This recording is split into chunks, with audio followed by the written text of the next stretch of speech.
EU4 has a ton of admin idea groups. Some are absolutely essential for managing your empire, while others are really niche picks that only shine in very specific situations. In this video, I'll break down every single admin idea group, explain how they work, and show you when and where they're actually useful, so you'll know exactly which ones to pick and which ones to skip according to your playstyle. Let's start with innovative ideas, which is honestly a must-have for a chill campaign. There are better options out there, but this is fine too. Just do me a favor and take this super early in your playthrough. For the bonuses, we have Prestige Decay, which honestly doesn't matter much because you're almost always going to keep it at 100 from just winning battles in single player. Innovativeness gain is okay as it helps you reach max innovativeness quicker. Then we have minus 10% tech cost, which is amazing, and minus 10% institution embracement cost, which is nice as well. And once you embrace an institution, you can sell that knowledge to neighbors near you for money. So honestly, this is one of my favorite modifiers in this idea group.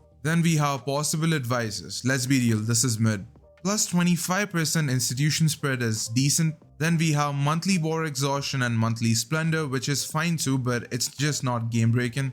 Then we have +1 free policies, which is a nice add-on. Then to top it off, we have minus 20% advisor costs, which is one of my favorites. I remember taking this idea group as Florence, and my advisors were super cheap. I was running high-level advisors even in the early game, which is super nice as it lets you earn a lot more mana points. The policies with innovative ideas is amazing. With influence, you get more advisor discounts as well as lower aggressive expansion impact, which is really nice. With quality, you get 15% infantry combat ability, which is one of my favorite combat modifiers in the entire game. With Diplo, you get even more advisor discounts as well as Diplo up, so it's super useful if you're trying to stack this modifier. Next up on the list, we have religious ideas. This is a must-have and one of my favorites. This idea group is easily one of the best, if not the best, admin idea group out there. I say that it's the best because there are just so many use cases for it. It's insane. It's super helpful everywhere. First up, we have +1 missionaries and minus 50% missionary maintenance cost, which is really nice when you're converting. Plus 10% manpower in True Faith provinces is amazing. Then we have plus 3% missionary strength, which is really nice as it lets you convert provinces faster. Plus 2 tolerance of True Faith is amazing. Yearly papal influence is also nice as you get nice bonuses from it.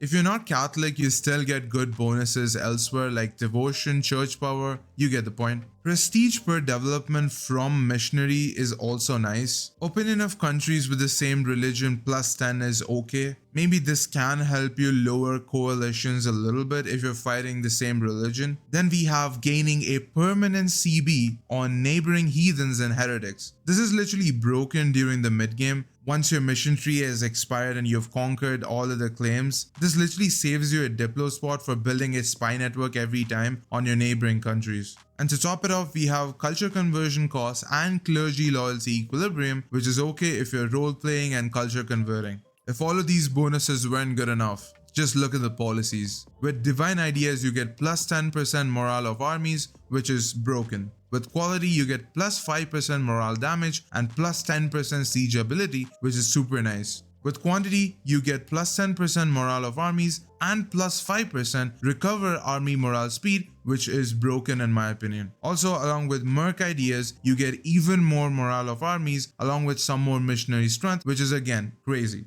Let's talk about economic, and me personally, as you've probably seen in the thumbnail, I'm not a fan of this idea, but it does have some use cases. We have 15% tax modifier, which is pretty good early game. Then we have yearly inflation reduction, which will help you with loans and gold. +1 merchants, always nice. Then we have more inflation reduction from loans as well as gold depletion chance minus 25%, which is super nice again if you're playing with loans and you're playing with gold mines. Minus 0.5 interest per annum. This is honestly such an underrated modifier because this lets you take more number of loans and more cheaper loans. Then we have land maintenance modifier, which is good, but 5% isn't gonna help much if I'm being honest. Then we have development from manufactories, which is really nice as you spend money to build manufactories, which is expensive, but you do get development on that province or region from that money you spend, which is nice. Production efficiency is decent and it takes over mid and late game, where production is going to be one of your big earners along with trade. And to top it off, we have one of my favorite modifiers in the game. We have plus 10% goods produced modifier, which is amazing. Let's look at the policies. When combined with quality ideas, you get plus 5% discipline, which is amazing. And when combined with offensive ideas, you get plus 10% artillery combat ability, which is nice as well. These policies make economic worth it, especially in multiplayer, but in single player, I rarely use it. You also get some good production and trade efficiency bonuses when combined with naval and trade ideas, so that's nice too. Then we have expansion ideas. This is one of the best ideas if you're looking to colonize, if you plan on doing that particular thing. But other than that, it just doesn't serve any other purpose. You're getting 2 colonists, 1 merchant, 1 diplomat. You're getting some global settler increase as well, which is nice. Global tariffs and envoy travel time is solid. Plus 20% global trade power is okay. Reduced liberty desire on other continents is also nice. And to top it off, we get minus 10% minimum autonomy in territories, which is nice as well. For the policies, you're almost always gonna take expansion ideas with exploration ideas if you're colonizing. So you're gonna get even higher global settler increase and a lower native uprising chance, which is crucial if you're trying to colonize fast. Next up, we have administrative ideas. This is easily one of my favorites. This is a must-have if you plan on playing wide. You have to get this. Let's look at the bonuses. Admin advisor discount is okay. Possible advisors, no one cares. Minus 25% core creation cost, which is really what makes this idea worth it in my opinion, because it not only decreases the cost for coring provinces, but it also reduces the time it takes to core up these provinces. Next up, we have promote culture cost, which is not useful at all. It's just very situational. Stab discount is nice, as almost always the game is gonna make you lose stability due to events.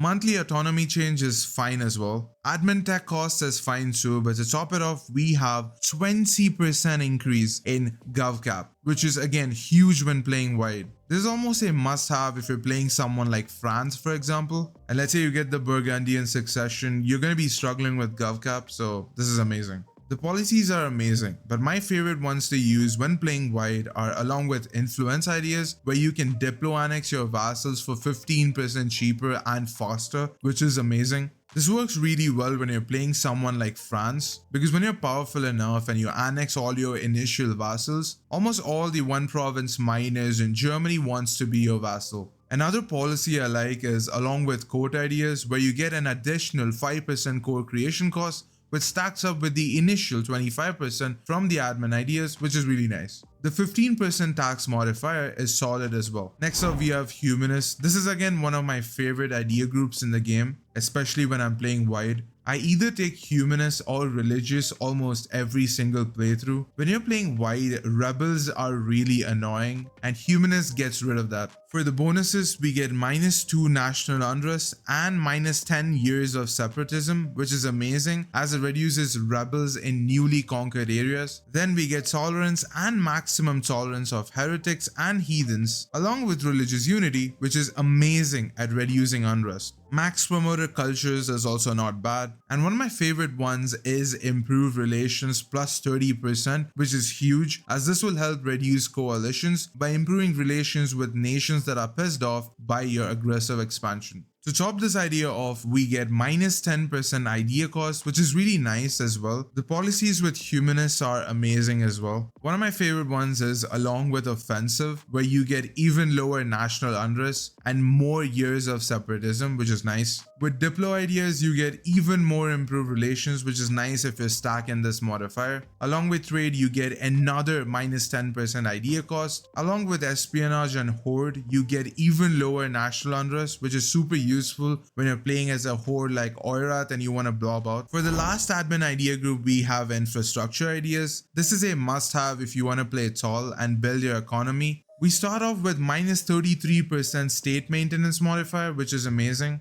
Global prosperity growth is nice as well. Then we get minus 10% construction cost, which is super useful. Then we have minus 25% expand infrastructure cost, which is really nice, as this will help you when you're playing tall and you want to develop all your provinces for cheaper. Movement speed is fine, and minus 20% center of trade upgrade cost is really nice. Minus 10% state governing cost is also nice when you want to state more high dev provinces. Minus 25% fort maintenance is not bad. Then we get minus 25% construction time, which is super nice as well, as it allows you to build more buildings in a shorter period of time. Then we have minus 100% expand administration cost, which is super nice, as you can use this to get more GovCap for cheaper with reform progress. And to top it off, we have minus 10% dev cost, which is again super useful when you're playing tall. Let's talk about the policies. With quality, you get yearly army professionalism, which is super nice. With quantity, you get reinforced speed, which is amazing. With offensive, you get more movement speed and artillery levels versus forts +2, which is amazing if you can afford the cannons, which I'm assuming you easily can if you're planning to play tall. With diplo ideas, you get +1 diplo rep and minus 10 years for personal union integration. So instead of waiting for the usual 50 years, you can integrate them in like 40. And that's it. I hope this video helped you learn something new. Since this is my very first video on this channel, I'd really appreciate any feedback you guys can give me to improve my videos. Thanks for watching. I'll see you in the next one.